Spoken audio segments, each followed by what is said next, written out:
Hey everybody, this is Dan King from BibleDo.net, and I'm on once again with the incredible, the one and only Jen Hatmaker. Woo! how you doing this month, Jen? I'm good and good to be back here on month four with you and your readers. Love it. Yep, absolutely. Month four, media month. Uh, yeah, I saw, especially between you and your counselor, there were a lot of different levels of what folks were doing and everything too. I'm doing the 7 hours right now, or 7 hours a week kind of thing. Seven Uh, hours a week? yeah, That's not that much. no, it's not. I mean, 1 hour a day is over like that. Yeah, especially for somebody who works for the cable company. Right. Yeah. You are. So it's kind of my job almost, Wow. but yeah, it is a tough one. So as we dive into this, what are some of the things that you found probably most difficult and challenging for you as you dove into Media Month yourself? Well, probably most difficult was, at least for me, probably the absence of social media.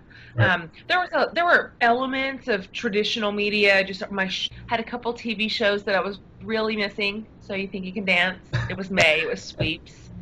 Um, but not that much. I'm not a huge TV watcher, but social media for me was where I felt like I am completely out of touch. I underestimated how much time I spend online, connected or pseudo connected or whatever you want to say, Right.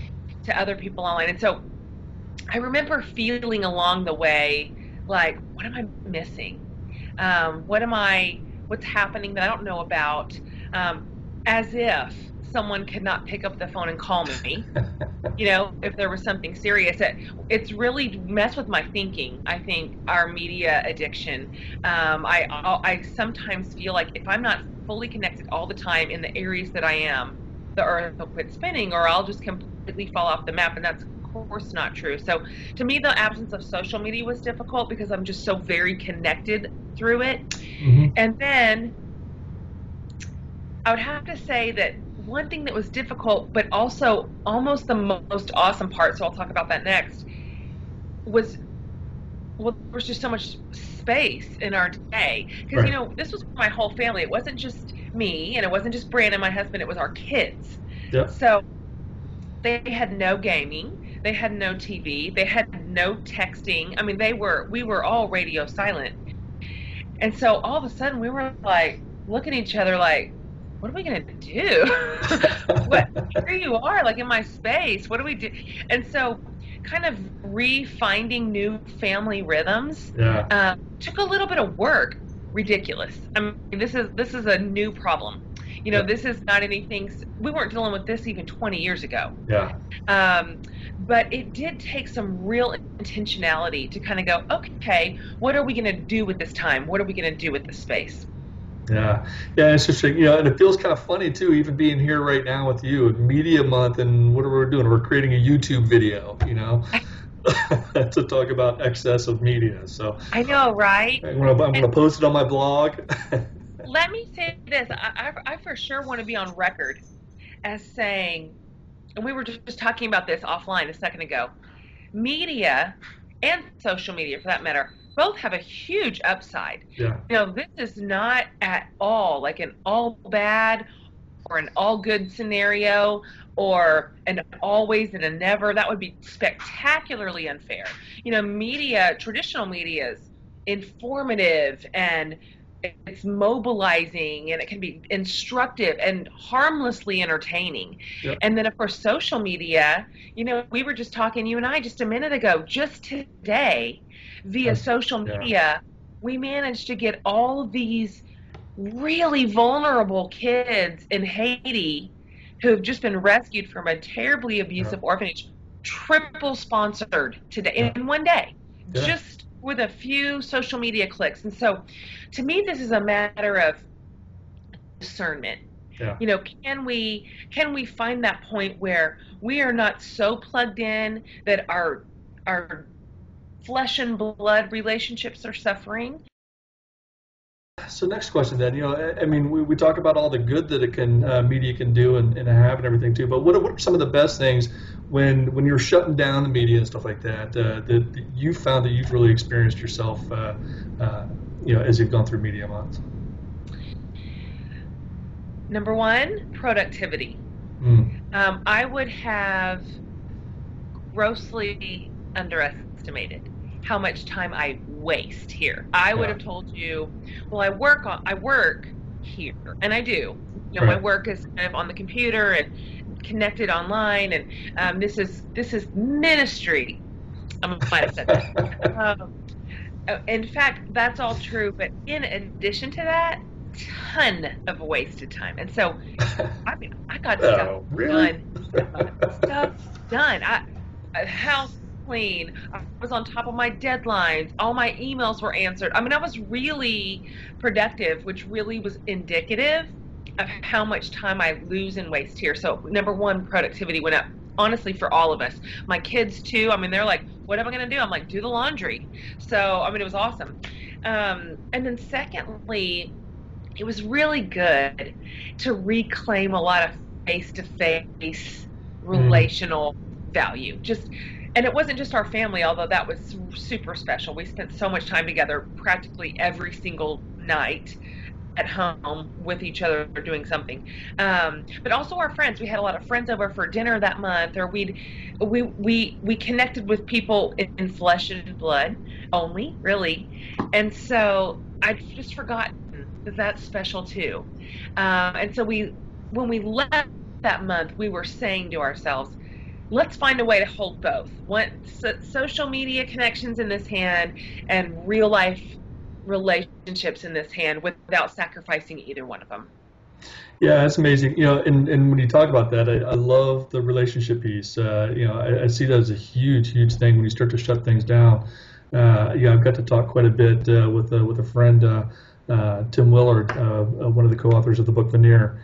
And one of the things he and I have talked about a little bit, they wrote about it in their book quite a bit, is the idea that even with social media sometimes, it's kind of a veneered relationship kind of thing. People sign on online for a while and have their relationship stuff and meet with people, but then they turn it off at the end of the day, and they just feel so empty inside and stuff too, because there isn't real strong relationship and connection. But I've seen how social media can enhance real life relationships and stuff too. But I love the idea you're talking about is, man, step away from that and let's just sit down and have a coffee together or play a game or something like that. It's Absolutely. amazing. Yeah. So last question for others who are stepping into this media month and starting to really try to trim the excess as it relates to their involvement with media. What tips or advice might you have for folks? Well, going into it, and of course, there's a lot of ways to skin this cat. Like you, Dan, you're doing 1 hour a day Right. of me. Does that include all your media? Is that like regular media, social media, everything? Is that how you're doing that? Yeah, pretty much. I mean, like you and a lot of other folks and stuff too. I mean, I do a lot of work online and everything too to keep the writing and the bloggings and stuff like that going. But yeah, especially the recreational, you know, Yeah, non-necessary stuff. It's cut it down. absolutely. That's a really good version, and I think there's lots of ways. I think people can sort of fast from media, but however it is that you do it, one thing that we found that was really helpful, and this probably goes without saying, but you need to do a little bit of preliminary work. Hmm. So for maybe a week or two in advance, I started saying online, and I started telling my people, I'm going Hmm. offline for a month. And Right. for me, that included texting, um, and other ways people find me. And so I started putting it out there. You can call me on the phone with your voice. Yep. um, you can, I'll answer an email if it's an emergency, but just sort of these traditional ways. And so that was really, really helpful. And even then, I had some real misunderstandings that month from some people who emailed me That's via right. Facebook. And I mean, I never even opened Facebook, not one time in a month. And so they Wow. felt I was ignoring them. And so somebody told me, Jen, someone has posted on your page. Why haven't you answered or something? So I had Brandon go into my page and say, hey, she's offline. So anyway, if you let your people know in advance what your parameters are, you'll probably avoid some misunderstandings. Not only that, but people will contact you less. And so I didn't worry the whole time, that people were trying to get to me and feeling misunderstood or that I was neglecting them on purpose. And so that's really helpful. And then the second thing I would say is have some alternative rhythms in mind. If you just sort of head into this with this blank slate, just we're going to pull out of all this and then whatever, it could be a real missed opportunity. So for us, we went into it with some intentionality, saying, this is for family, this is for friends. These are some things we really want to do this month. We did some really cool stuff in the city, just taking out and doing some hiking and things that we had time for. And so I would go into it with some ideas, like we're not just going to fast. We are going to maximize here. We're going to maximize this time. We are going to maximize this sort of mental space that we've created. And I think what you'll find, you and readers, is that it was really rich. I mean, really, really meaningful.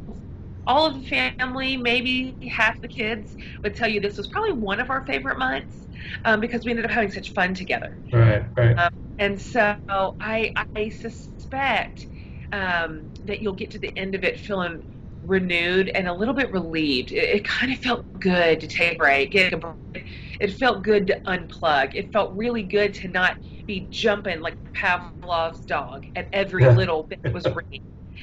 It was a nice relief, and honestly, I miss it. Media Month is the one month that I wish we would have maintained more reforms than we did originally. This is one of those months, probably my top month, where I feel like me and my family have regressed too far from the original project, and so this is renewing my resolve talking to you today and thinking about you heading into it and rethinking again. Okay, here it is, beginning of June, beginning of summer.